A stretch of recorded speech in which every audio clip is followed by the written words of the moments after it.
Jā, mans vārds ir Ruta Malcanova, un es esmu Svetbank Latvija risku pārvaldes vadītāja. Mana šodienas tēma ir ar darbiniekiem saistītie riski, kā tos pārvaldīt un mazināt. Kāpēc tas ir svarīgi? Jo cilvēki, protams, bieži vien ir organizācijas lielākā vērtība un spēks, bet var būt arī liels risks, ja netiek adekvāti pārvaldīti. Šodien es pieskaršos tādiem jautājumiem kā vadības loma un atbildība, kā šos darbinieku riskus var klasificēt no operacionālā riska perspektīvas. Tad būs pāris piemēri un instrumenti, ko mēs varam izmantot, lai šos riskus pārvaldītu un vadītu. Bet sākt es gribētu ar jautājumu jums. Vai jūs atceraties, vai jūs zinat, kas notika Suecas kanālā 21. gada martā? Jā, tātad 21. gada martā Suecas kanālā iestrēga viens liels kuģis, nobloķējot visu satiksmi. Jāsaka, ka uz šī kuģa bija krava $1 miljardu vērtībā, kas ir tuvu līdzīgs tam, kāds ir Rimi Latvija gada apgrozījums. Tāpat analītiķi bija aplēsuši, ka vidēji Eiropas iedzīvotājiem, ja viņš apskatās 30 līdz 50 metru radiusā, jūs noteikti redzēsiet kādu preci, kas ir ceļojusi caur šo kanālu.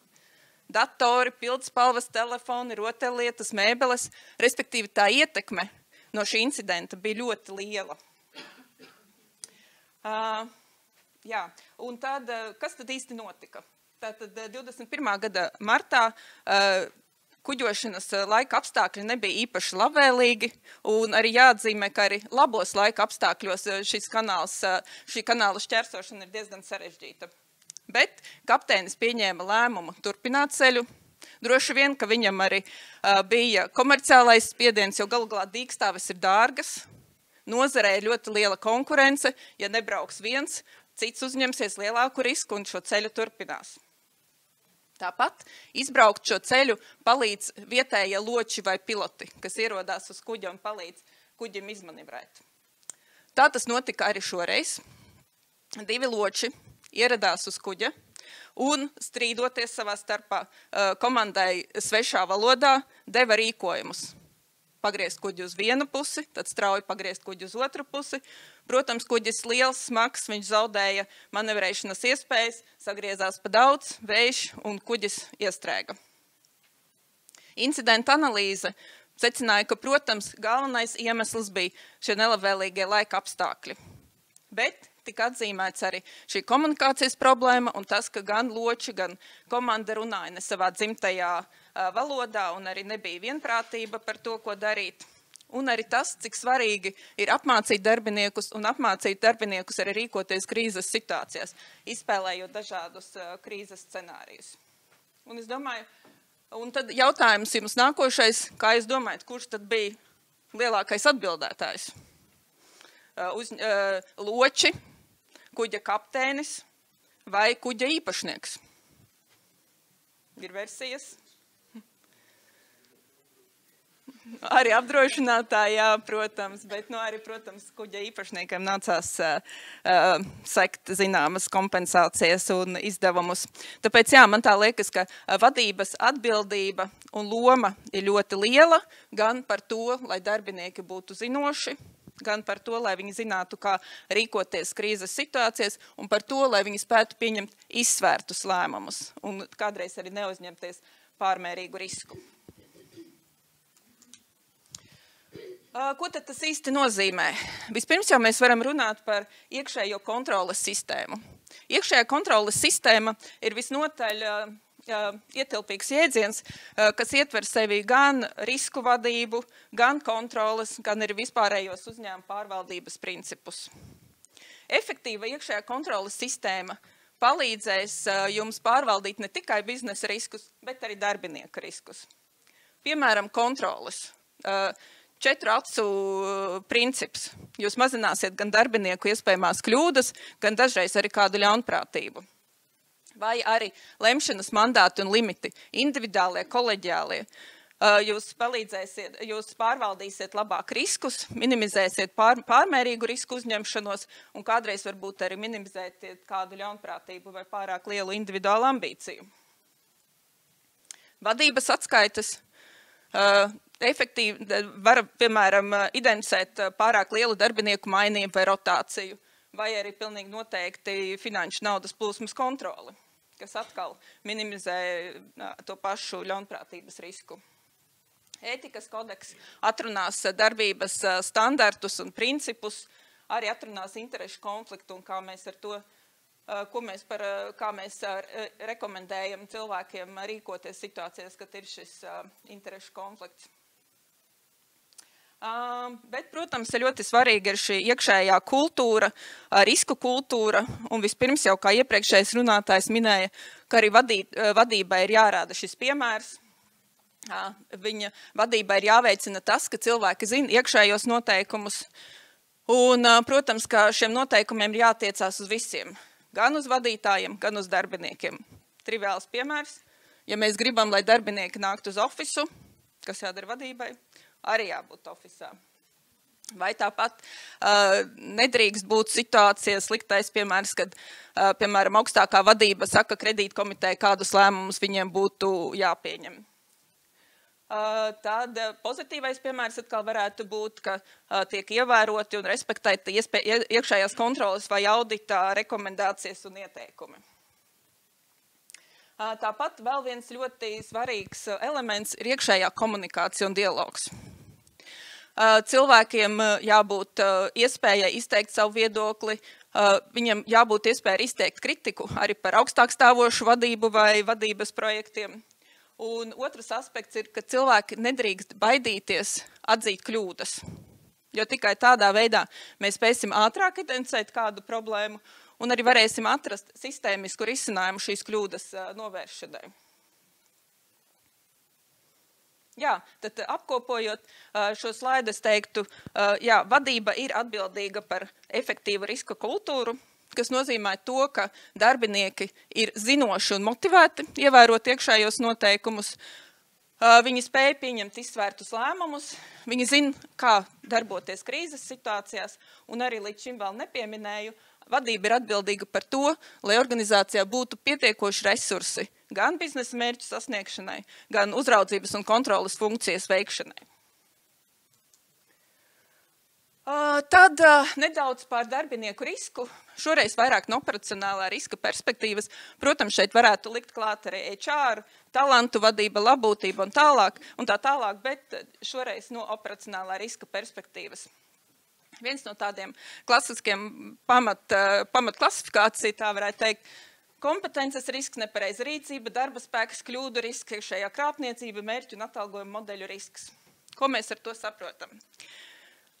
Kompetences risks, tas ir darbinieka prasmes un spējas. Es teiktu, ka šeit varbūt arī ļoti aktuāli ir domāt par šo tehnoloģiju attīstību, kas ievieš gan papildus riskus, gan iespējas, lai efektīvi varētu darboties un strādāt. Tāpat arī mēs zinām, ka ir ļoti strauji attīstās vajadzības pēc jaunām prasmēm, gan saistībā ar kiberdrošību, tāpat ilgtspēju, tāpat datu pārvaldību un vispār es teiktu, vismaz finanšu nozarē, regulu pārzināšana ir diezgan svarīga kompetence, kas ir vajadzīga.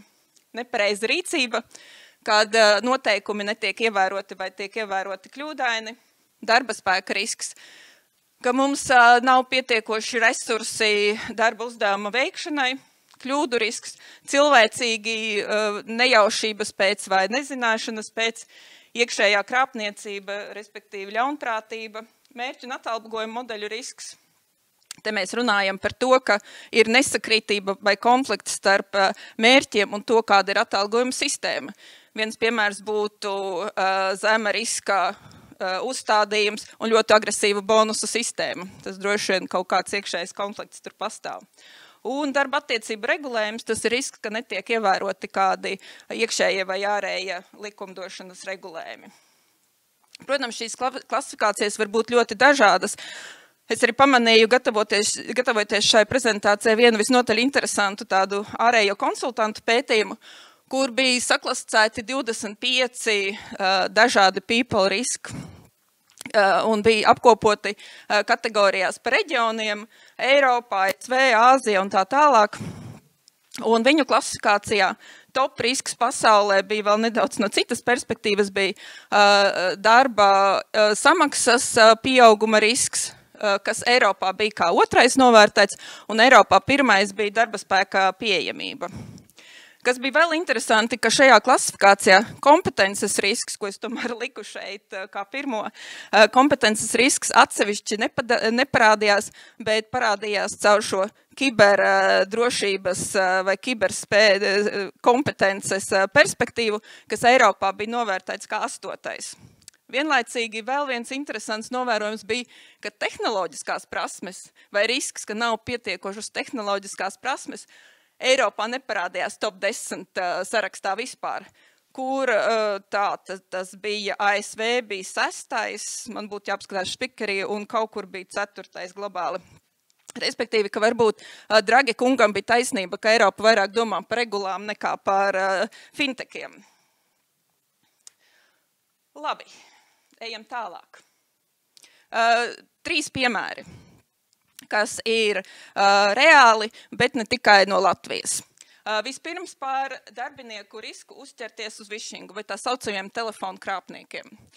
Droši vien, ka visi ir saskārušies ar šo jautājumu, tas ir diezgan plaši medijos nosakts, bet šādi krāpniecības gadījumi mazāk, bet gadās arī uzņēmumos. Jo arī uzņēmumos darbojas cilvēks, kas principā ir vājākais posms šajā situācijā. Viņš pakļaujās spiedienam, emocijām, grib pasargāt naudu un izmantojot šos psiholoģiskos vājuma punktus, tad darbinieks var uzķerties.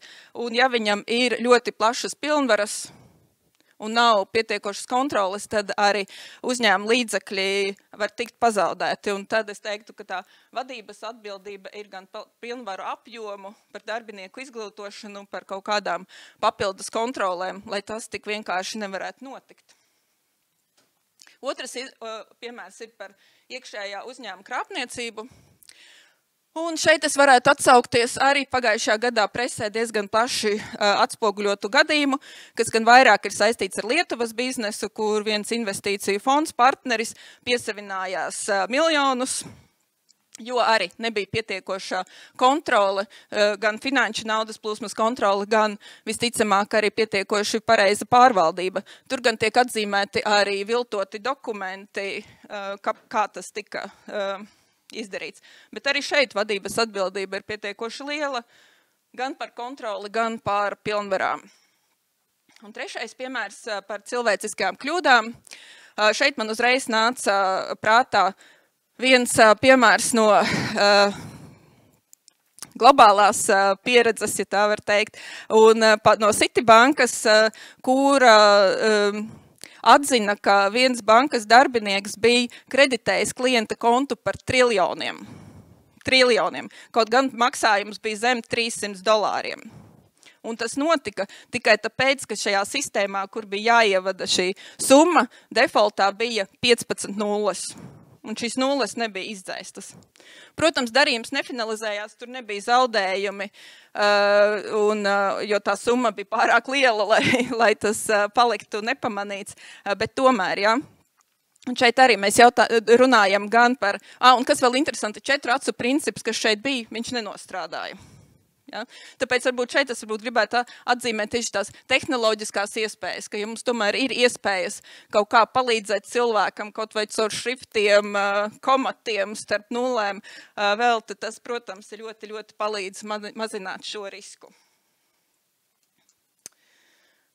Praktiskās lietas.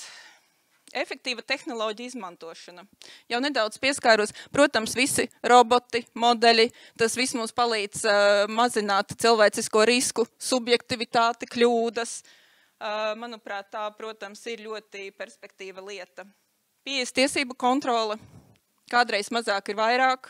Cilvēks nejauši var kļūdīties un nesaprotot kaut kādas sistēmas konsekvences, var izdarīt kaut kādu kļūdu.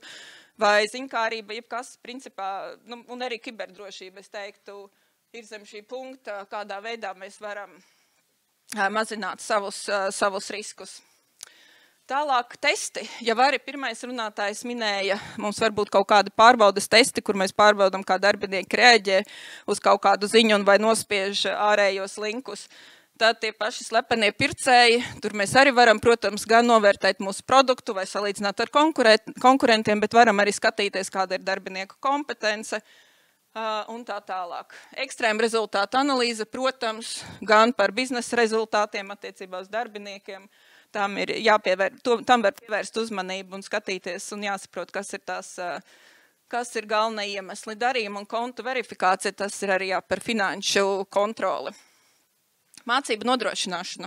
Arī ļoti svarīgs jautājums, arī pirmais runātājs pie tā pieskārās. Es teiktu, mums ir jānodrošina mācības gan, lai darbinieki zinātu iekšējos noteikumus, gan ārējās prasības. Šeit, protams, būs ļoti atkarīgs no industrijas, ir nozares, kaut kur ir vajadzīgs atjaunot licences vai zināšanas.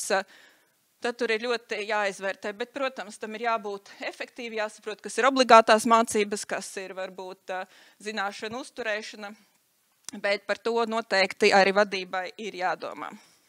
Darba attiecību uzsākšana, pārtraukšana, stingri noteikumi, kā mēs to darām, ko mēs pārbaudam, vai mums vēl ir pārunās testi. Protams, tagad arī likums pasaka mums, ko var darīt, ko nevar, bet tomēr iespēja robežās.